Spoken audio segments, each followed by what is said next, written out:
Hello, I'm Casey Fatchett, and welcome to the Nerdy Photographer Podcast. On this episode, we have something spooky for October and Halloween. Ooh, yes, very spooky. I'm talking to my friend Jeremy Harris about photographing abandoned insane asylums and other really creepy buildings. And we're going to get into that right after this short break.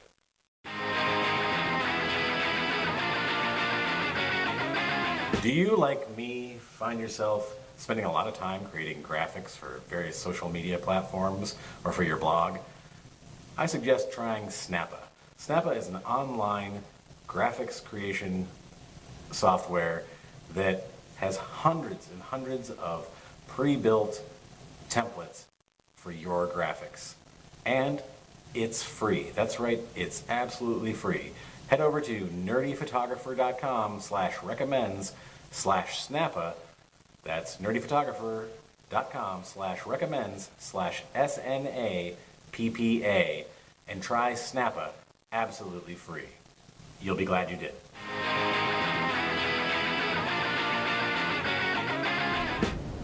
Yeah. All right.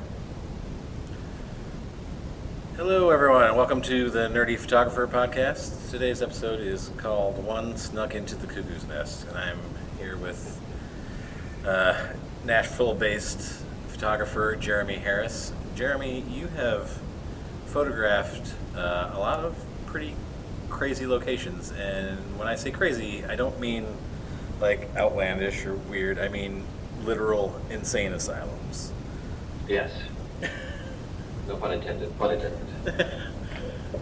I mean, what are some of the, like, how do you choose these locations, I guess would be like these places that you go to photograph?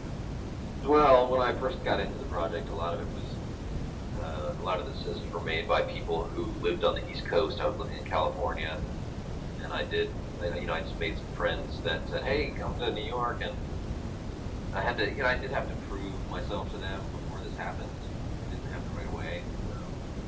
But I was able to meet some people who sort of took me under their wing, and I would fly to New York and spend a week traveling around to different places, and they'd have it all lined up for me. And then a couple months later, I'd go to Boston and kind of do the same thing, because there was a lot of stuff in New England, and there was stuff in New Jersey, New York, Baltimore area, some down in the South. And eventually I made pretty good friends with these people, so I would just come and spend a week or two with them. And then when I moved to New York, it was even better, because I had access to be able to travel as much as I could and have the time structure of having to go home to California. Yeah, I mean, and I don't know if you can, this is a project you were working on, or? Yeah, I got really inspired by these places. A movie that I saw called Session 9, which was filmed in the Danvers State Hospital in Massachusetts. And it was a pretty good B-rate horror movie, but it had lots of great footage of this building. And I started doing some research with a girlfriend of mine, and we discovered that there was a few people who had lots of photographs of all these great places. And I just decided that I could not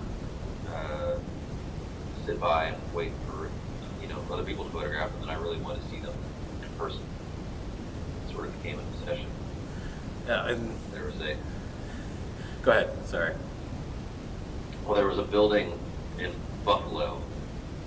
There was one guy who I had written an email to. He's got a really comprehensive website, and I told him I was a photographer from California, and he said, "Oh, your stuff's cool. Maybe one of these days we could meet up." And I told him I was going to go to see the Buffalo State Hospital because my girlfriend had an uncle who lived there, and so he said, "Good luck." He didn't say, he said, "You didn't tell me how to get in." He didn't tell me. He didn't give me any information other than just good luck. And so her and I managed to get into that place on our own. And that was pretty much it. I still remember specifically, we found a ladder. It was a massive building. We had to climb over a fence early in the morning, and we found a ladder.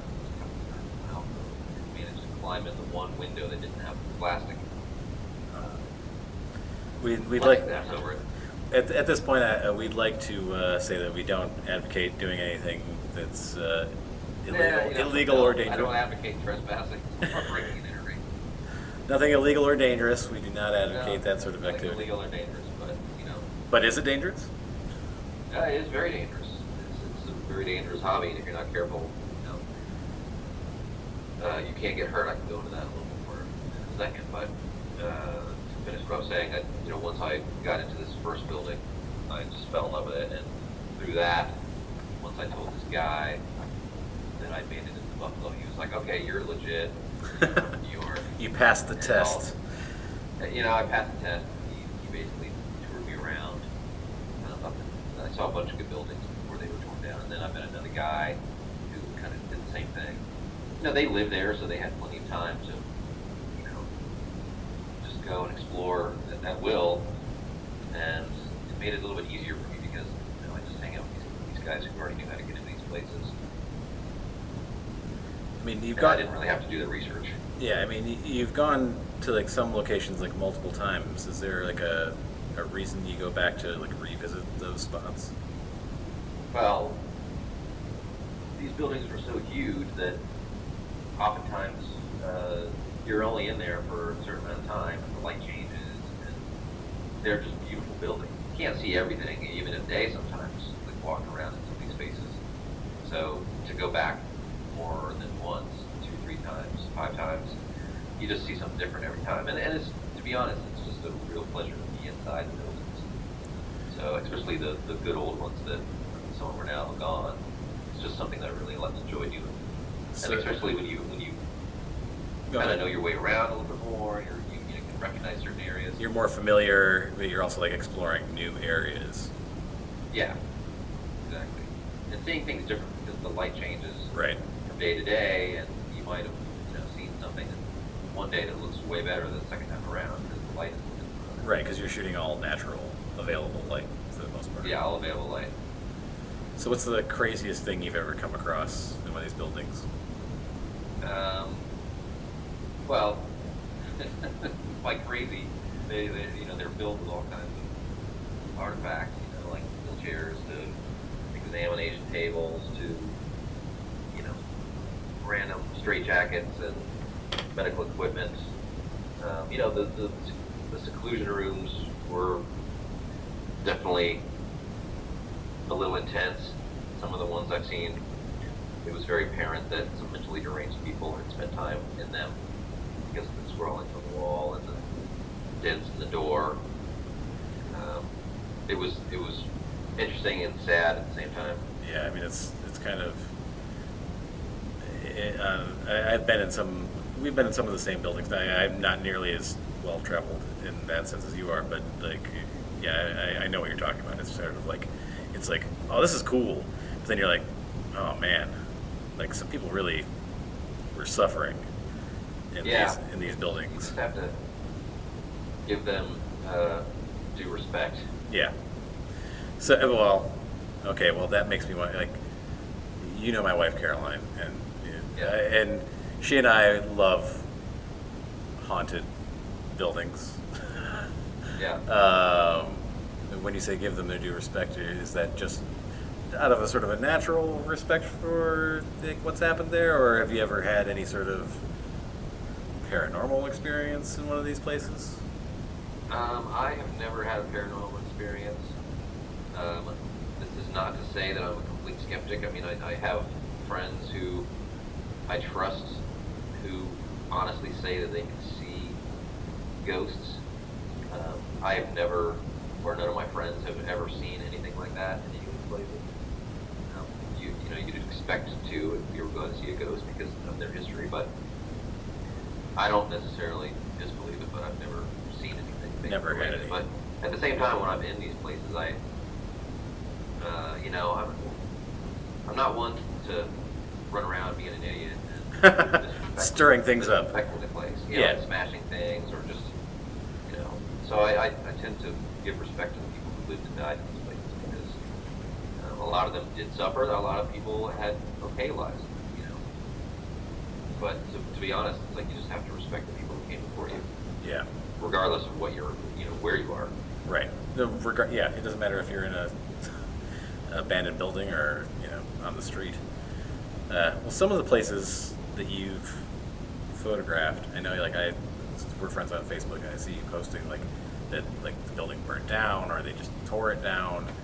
like it doesn't exist anymore. I mean, like, how does that make you feel?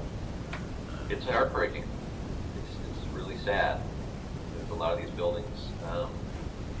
Not only did I have great experiences in them, like really fun times, and I've gotten to know them well because I've been in them many times.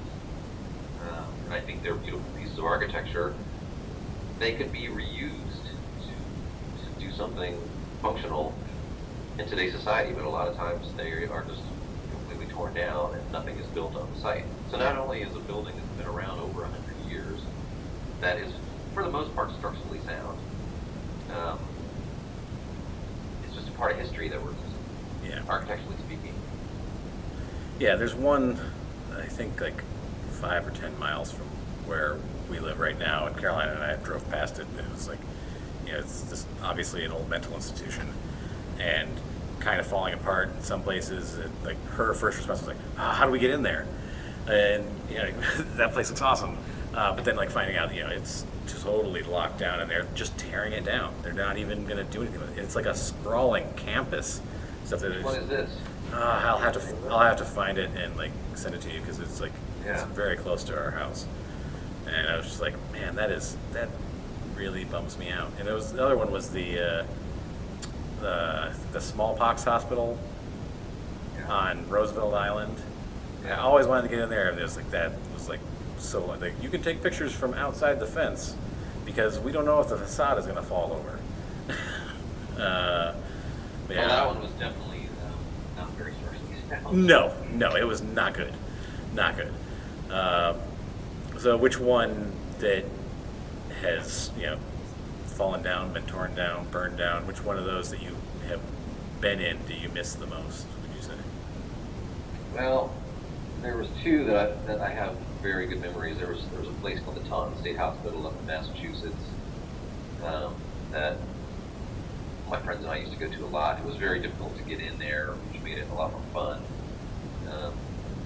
But we had done overnights there, which is always a good time, because when the lights go out, you got to put your cameras away, and you can just kind of, if you're lucky enough, you can sneak out and get some food, and come back in and kind of camp, like urban camping, and there's that one that they tore down, and then in Morristown, New Jersey, there was a place called the Greystone State Hospital, which it was the same thing. I've been there many times, and had a lot of good memories of that place. And just, you tend to sort of develop a relationship with these buildings, which is kind of hard to explain to someone who may not understand, but you care about these places, and then when they're gone, it's like losing a loved one. Yeah, I mean, you have feelings for it. I mean, it's sort of like, I guess, a kind of a bland example of similarity. But like, if you used to go to a bar that you always went to, or you just really love the vibe of, or something, and then it closes down, I mean, it just feels like a family member's gone. Yeah. But yeah, I know what you're talking about. All right, well, time for the lightning round. What would have been like the places that are no longer around that you never got to go to? What would have been the one place you would have loved to see before it fell down or was torn down? The Danvers State Hospital, probably. That was the one that really piqued my interest in this whole thing. And it was a beautiful Gothic era building. The outside of it was just awesome. I would have loved to see that one. Although I hear from people that the inside wasn't so great as the outside architecture, but it was gorgeous. I'm trying to think. I think I've pretty much seen most of them. There's a place down in Alabama that I still have yet to see. What's it's so far away? What's the name of that place? Do you know? Because that was my next question. Is like what's the place you haven't been to yet that you want to go to? Well, I'm not gonna mention it. Yeah, just in case.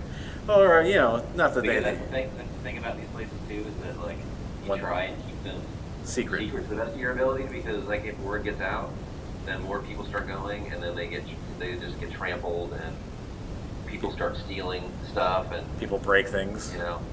It's very difficult in this day and age. Back when I first started, I was already sort of in the second wave, put it that way, the second wave of urban explorers, and there were still places that you could find that no one knew about, and if you didn't blab about them on the internet, they would stay secret for a short amount of time. Then as the internet progressed and people just, more and more people started getting into this hobby, then it was more difficult to keep people quiet. And so now a lot of the places that I used to love to go to that were secret are now completely ruined, because people have gone there, and there was a place that had a coffin in it, and that was like, nobody knew where it was except for just a couple people.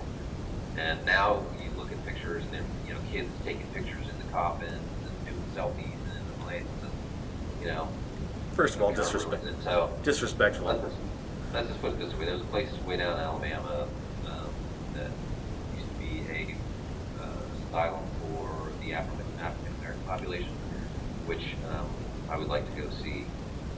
And even that one, we found it sort of by accident. We were doing a road trip down south, and the sun had just started going down, and we already had plans to move on to our next destination. And so I didn't make it back there. But a friend of mine made it back. He was from New York, and he went back there with a bunch of friends, told a bunch of people about it, and they went there and, kind of lose the place. It's really unfortunate. It's unfortunate, but it is so far away that I don't think too many people go there. So I'm hoping at some point, it's a 9-hour drive. It's like a little bit of a trip. Off the beaten path. So it's not like the place. It's not like a place on the East Coast where there's like a major population center nearby that's like within like 45 minutes or an hour, where they can just be like, "Hey, I can just go out here and stomp all over this place." Yeah, which kind of makes it good because hopefully it's not going to go anywhere else. When it's tearing it down, it's just getting more and more decayed, which can be cool photographically. So, what's of all the places you've photographed, what is the one that you most would love to go back to?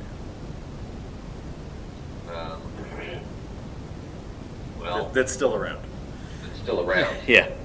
Let's see. There's a place in Georgia that I would like to go see, but that's another 6-hour drive. That one still exists, and there's a place in Tennessee that's over near Memphis that I'd like to go back to again. I think I've only been there once. And there's a couple places that I still have yet to go to. That are sort of in the Midwest. Those are a little more difficult to get to because it takes driving for days at a time. Yeah. And I just don't have the luxury of doing that. Or flying, which is a little more expensive, and I don't really have the luxury of doing that. So there are some places that I have yet to do, which It's a time-consuming hobby.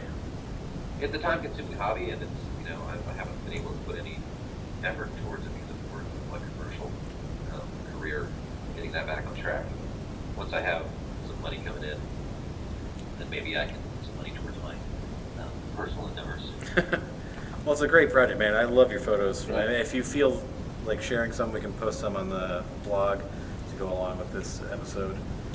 Great, I will do that. Yeah, and I think that about wraps it up for today. Jeremy, thank you very much for being with us. Cool, thank you. Talk to you soon. All right.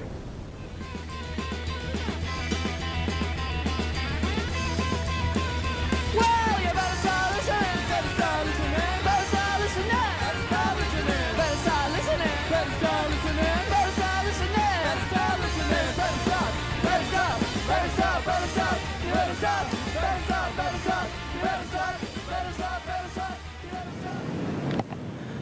And now for my favorite part of the show. What's that say? Useless information. This is always death. In this episode's useless information, if you attempted to count the number of stars in a galaxy at a rate of 1 every second, it would take 3,000 years to complete the task. And that's just one galaxy.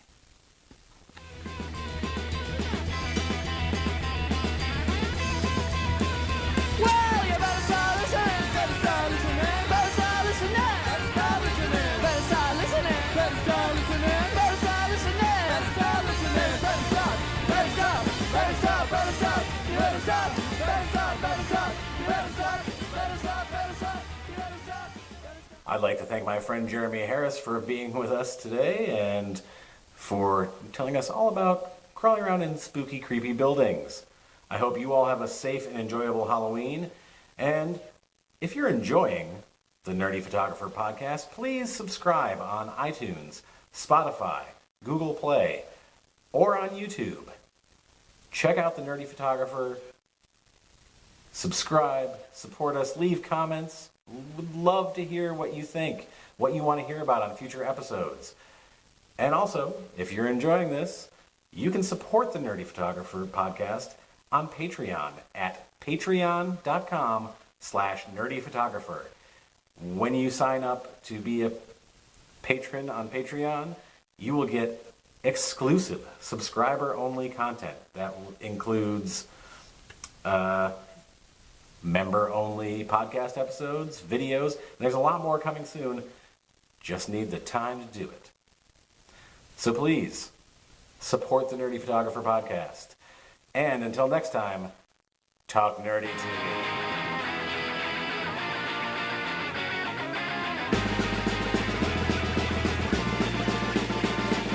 Who's that coming back to town? You better start listening.